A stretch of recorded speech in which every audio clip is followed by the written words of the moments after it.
Hi friends, I am Abhishek. Welcome to my YouTube channel the ocean of Shiksha. तो आज की video में हम गवर्नमेंट एक्ट 1935 डिस्कस करेंगे, जिसे हम क्या कहते हैं, एक बैकबोन ऑफ इंडियन कॉन्स्टिट्यूशन के नाम से भी हम इसे जानते हैं। क्यों? क्योंकि हमारे कॉन्स्टिट्यूशन में आज के टाइम पे जो भी शेड्यूल या जो भी आर्टिकल सब जो लिए गए हैं, वो जितने भी है वो सब कहाँ से लिए गए हैं? मोस्ट ऑफ द जो लिए गए हैं 80 सॉरी मतलब 1935 के एक्ट से ही लिया गया।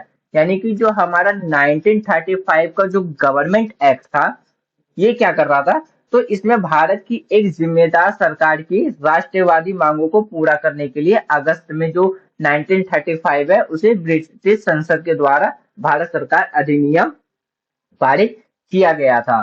तो इसने जिसके वजह से हम इसे क्या कहते हैं कि एक जिम्मेदार सरकार की ओर से इसे हम कॉन्स्टिट्यूशन का दूसरा मील यानी कि एक दूसरा स्टोन कहते हैं। या यानी कि जो हमारे ये 1935 का जो एक्ट था, ये क्या है, एक लॉन्ग यानी कि एक लेंदी हमारा डॉक्यूमेंट था, जिसमें कि 321 सेक्शन थे और 10 शेड्यूल्स थे। तो इसीलिए इसे क्या कहा जाता है, जो 1935 का जो एक्ट है, इसे हम कॉन्स्टिट्यूशन का बैकबोन भी मानते हैं। इसकी क्या है, तो कुछ फीचर्स थी। पहला फीचर इसमें यह था कि जितने भी इंडिया के अंदर प्रोविंस है, यानी कि भारत के जितने भी राज्य हैं जो कि प्रांत के रूप में या रियासतों के रूप में, उन्हें क्या करना था, इन सबको मिला देना था। यानी कि इन सबको क्या कर देना था, यूनाइट कर देना था। तो लेकिन इसके लिए क्या है, तो कुछ शर्तें रखी गई थी। इसके लिए क्या है, तो कुछ शर्तें रखी गई थी। जैसे कि अगर हम बात करें इसमें जो शर्तें रखी गई थी, तो शर्त ये रखा गया था कि इसमें 3 लिस्ट होगा। पहला लिस्ट होगा हमारा फेडरल लिस्ट, दूसरा होगा हमारा प्रोविंशियल लिस्ट और तीसरा होगा हमारा कंक्रीट लिस्ट। यानी कि जो हमारा फेडरल लिस्ट था, जिसे हम क्या कहते थे, केंद्र के लिए 59 मुद्दे थे। यानी कि जब हम फेडरल लिस्ट की बात करते हैं, तो उसमें क्या किया गया था कि 59 ऐसे आइटम्स थे जिसमें किसके हाथ में पावर दे दिया गया था, तो सेंट्रल के हाथ में पावर दे दिया गया था। अगर हम सेकेंड लिस्ट की बात करते हैं, जो कि हमारा प्रोविंशियल लिस्ट है, जिसे हम आज के टाइम पे अगर हम कहें स्टेट लिस्ट, दूसरी भाषा में अगर हम इसे कहना चाहें तो स्टेट लिस्ट के नाम से कह सकते हैं। तो उसमें क्या है कि जितने भी जो प्रांत यानी कि जितने भी जो स्टेट थे, उनको कितने सब यानी कि उन्हें 54 आइटम्स लिस्ट उनके हाथों में दिया गया था। अब बात करते हैं कंकरेंट लिस्ट। तो कंकरेंट लिस्ट में क्या है कि 36 ऐसे सेक्टर थे, यानी कि 36 ऐसे एरियाज थे। जैसे कि हम बात करते हैं, जैसे हेल्थ हो गया, एजुकेशन हो गया। तो इस तरीके से जो 36 ऐसे आइटम्स थे, जिसमें सेंट्रल और क्या है, गवर्नमेंट, यानी कि सेंट्रल और जो हमारा प्रोविंस है यानी कि स्टेट है, दोनों मिलकर के क्या कर सकता था, उसमें लॉ बना सकता था। जब हम अगर फेडरल लिस्ट की बात करें, तो जो 59 आइटम सेंट्रल के हाथ में दिया गया था, तो उसमें क्या था कि 59 ऐसे एरियाज थे, ऐसे सेक्टर्स थे, जिसमें कि सिर्फ सेंट्रल ही उसमें क्या बना सकता था, तो लॉ बना सकता था।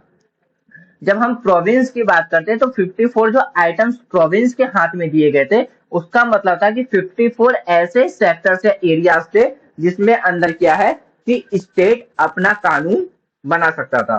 और 36 ऐसे सेक्टर थे जिसमें कि दोनों यानी कि सेंट्रल और हमारा जो स्टेट है, तो दोनों उसमें पॉलिसीज, कानून या लॉ जो भी हो बना सकता था। जैसे कि आज के टाइम पे जब हम बात करें एजुकेशन की, तो एजुकेशन कौन से लिस्ट में आता है, तो कंकरेंट लिस्ट में आता है। क्यों?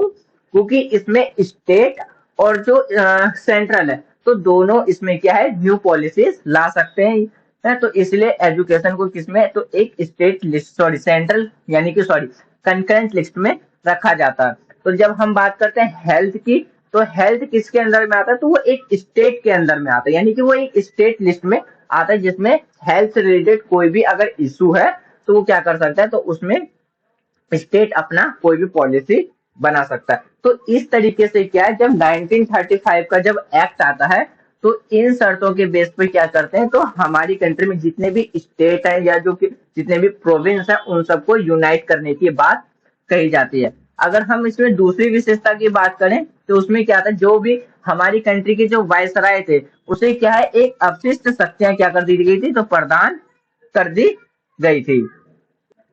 और जितने भी जो प्रोविंस थे, उन सब में क्या है, जो डायरची सिस्टम था उसे क्या है, तो वहां पे एबॉलिश यानी कि उसे समाप्त कर दिया गया था। और वहां पे क्या रखा, किसकी शुरुआत की गई थी, तो प्रांतीय स्वायत्तता की स्थापना यानी कि उसकी शुरुआत की गई थी किसमें, तो गवर्नमेंट एक्ट 1935 में, 1935 में।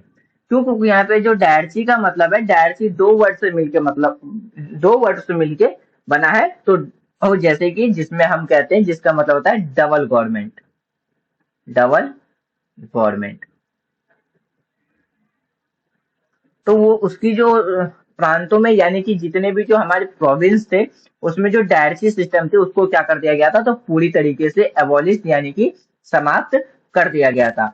अगर हम अगले फीचर्स की बात करें तो 1935 का जो अगला फीचर था उसमें क्या है कि जितने भी जो प्रांतीय विधायिका के प्रति क्या उत्तरदायी जो मंत्रियां थे उनकी सलाह पर कार्य करना क्या कर दिया गया था, तो आवश्यक कर दिया गया था। तो किसको, गवर्नर को। जितने भी जो प्रांतीय विधायक थे यानी कि जितने भी जो मिनिस्टर्स थे, जो जितने भी जो मिनिस्टर्स थे उनको क्या गवर्नर को रिक्वायर्ड के तौर पे क्या किया गया था, उन्हें रिस्पॉन्सिबल बना दिया गया था, तो प्रोविंशियल लेजिस्लेचर को। मतलब यहाँ पे कहने का यही है कि जो भी राज्यपाल थे यानी कि हमारे जो भी गवर्नर थे उनको जो प्रोविंस लेजिस्लेचर है यानी कि जो हमारे प्रांतीय विधायिका है उनके प्रति क्या किया था, तो जितने भी जो मंत्री है उन्हें क्या बना दिया गया था, तो रिस्पॉन्सिबल बना दिया गया था कि किस सलाह पर उन्हें कार्य करना आवश्यक था, यानी कि इस सलाह पर उन्हें कार्य करना क्या होगा, तो वो आवश्यक रहेगा।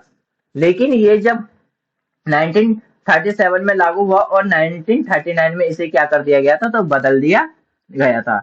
फिर इसमें क्या है कि जो भी हमारा सेंट्रल लेवल है उस पे द्वैत जो शासन है उसको अपना दिया गया। आज के टाइम पे जब हम देखते हैं कि सेंट्रल लेवल पे की बात हो तो सेंट्रल और एक स्टेट लेवल पे हमें दो तरीके की गवर्नमेंट देखने को मिलती है। तो स्टेट लेवल पे हमें अलग और सेंट्रल लेवल पे हमें क्या है, अलग अलग गवर्नमेंट देखने को मिलती है। तो यहाँ पे क्या है कि जो भी द्वैत शासन जो हमारा जो द्वैत शासन प्रणाली था उसे अपना लिया गया था। तो कहाँ पे, तो सेंट्रल पे अपना लिया था।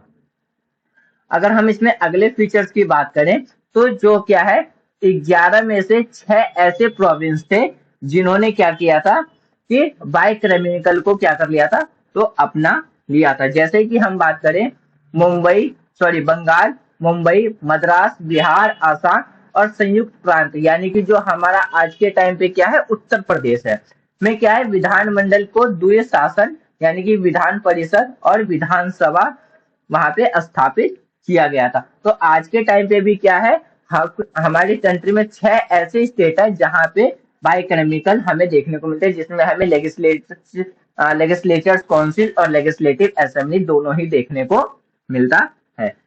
फिर क्या किया गया था, जो दलित वर्ग है उन्हें जो अनुसूचित जनजाति है, महिला और श्रमिकों यानी कि जो लेबर्स होते हैं उनके लिए एक अलग निर्वाचन मंडल प्रदान करके सांप्रदायिक प्रतिनिधित्व सिद्धांत पर का विस्तार किया गया था।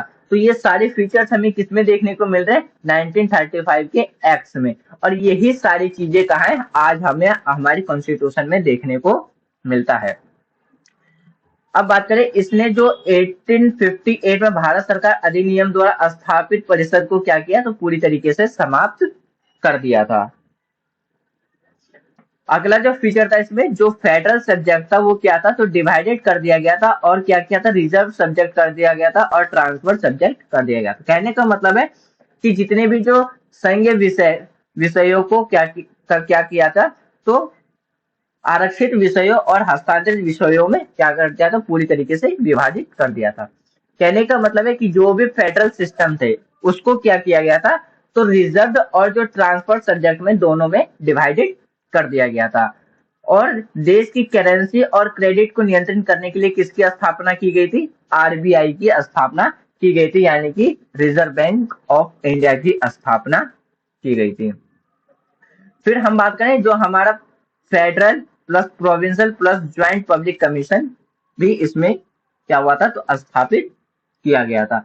हम बात करते हैं 1937 में क्या है, एक फेडरल कोर्ट की भी स्थापना की गई थी, जिसे हम क्या कहते हैं, एक संघीय न्यायालय की स्थापना 1937 में किया गया था।